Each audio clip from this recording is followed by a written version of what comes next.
An island nation, Britain has long been an iconoclast among European nations. In fact, in many ways, Britain is hardly a European nation at all, having more in common culturally with countries like Australia, Canada, and even the United States. Given this status, and with a history unlike that of most of Europe, there was just no way we could get away with not bringing you the 10 things you didn't know about Britain. Everyone has heard of London. It's one of the great cities of the world, and if you've never been there, you probably have a certain picture of what it's like. You know, sophisticated Englishmen sipping tea and savvy Cockney-speaking taxi drivers, but the truth is, London is incredibly diverse, composed of people from all over the world, many of them not even English. In fact, there's been a phenomenon called white flight, which has been ongoing for years. This describes the departure of traditional white Britons from London to suburban areas and places outside of London because they feel alienated by what they perceive to be an increasingly foreign population. In 2013, experts actually measured the effects and came to the striking conclusion that only 45% of London is white British versus 58% in 2001, and this trend is likely to continue unabated. The United Kingdom is one of the most Eurosceptical countries in Europe. Britain has often been called the quote-unquote awkward partner in the EU, and countless polls and surveys have shown this. And with the Brexit referendum coming up, this shouldn't surprise anyone, but the real question is why this is the case. The United Kingdom has had a history of going its own way, from the creation of the Church of England to its truly unique style of governance, and culturally, it has more in common with other English-speaking countries. This special relationship with other countries, in particular the United States and Australia, is often cited by British Eurosceptics as a reason to leave and establish its own rules with which to deal and trade with them. But perhaps the essence of British opposition to the EU lies in its parliamentarian history and respect for order and the rule of law, and the participation of the public, which goes back as far as the Magna Carta in 1215, as the EU has shown itself to be greatly undemocratic, allowing unelected officials to create laws for any country, but without any public input. Most people have heard of Wales, which is part of the United Kingdom bordering the Irish Sea, but many people don't know that the Welsh are actually the descendants of the ancient Britons who were present after the last Roman legion had departed, and who had been in Britain centuries before Caesar first landed his ships in 55 BCE.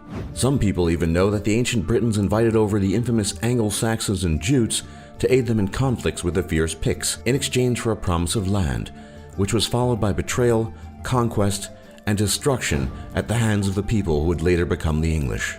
But most people don't know that the name Wales and the term Welsh are the final insult added to injury given to the Welsh people by the English. The name Welsh is derived from the Old English word Wealch, meaning foreigner and sometimes slave, which means in modern English, Wales literally is the land of the slaves. This word can also be recognized in the German word Kauderwelsch, which means gibberish, originally a reference to words spoken by non-Germanic foreigners. King Arthur is a legend around the world. When you think of the legend, you tend to think of a shining knight wielding the magical sword Excalibur fighting evil, but most people do not know that King Arthur was probably based on a real person.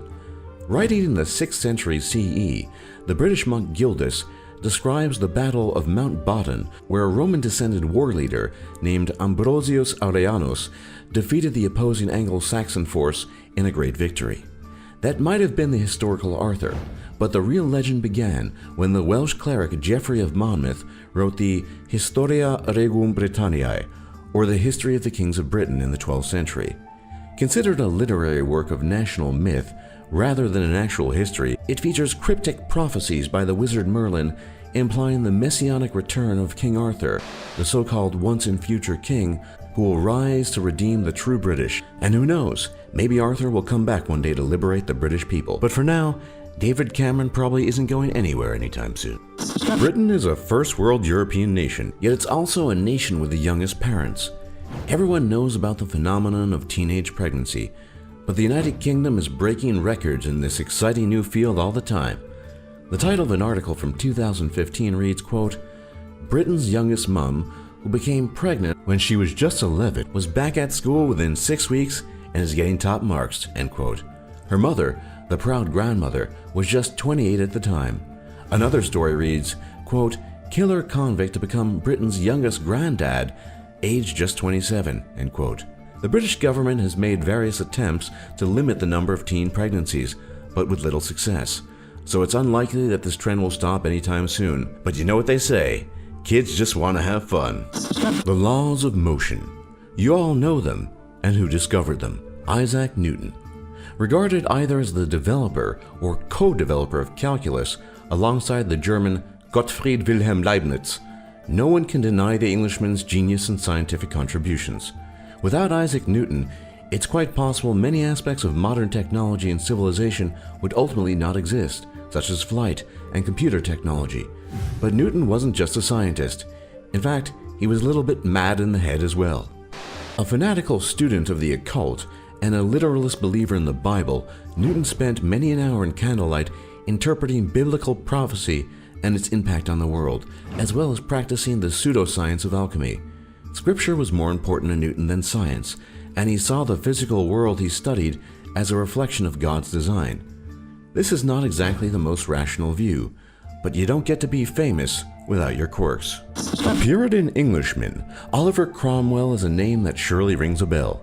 Catholic cleanser, military dictator, and unstoppable zealot, he is best known for his responsibility for the English Civil War that was born of his opposition to the English crown, then Charles I, as a staunch parliamentarian. But many people don't know that the Englishman had just as much impact on Ireland, if not more so, than on England.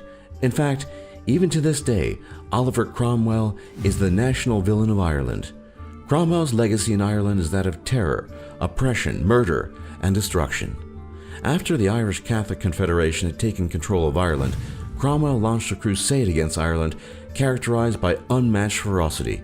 Not even civilians were spared, as Cromwell marched ever onwards in massacre after massacre.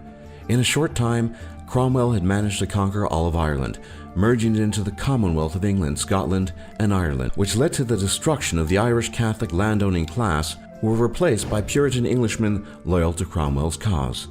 The brutality of the Cromwellian conquest of Ireland is still remembered to this day, and has often stoked the fires of Irish nationalism against English influence and imperialism. Although most people can only think of blood pudding and fish and chips when they think of British food, the United Kingdom is home to a surprising number of sweets. Ranging from confectionery to pastries, from jelly babies to Pontefract cakes and flapjacks, the UK's food isn't just the bland stuff you may think you know, and in fact offers a wide range of foods to please the sweet tooth. Maybe you've heard of haggis, which is a famous national Scottish dish, but you might not want to know what it's made of. Haggis is typically made of sheep heart, liver, and lungs, minced with onion and spices, wrapped in the animal's stomach.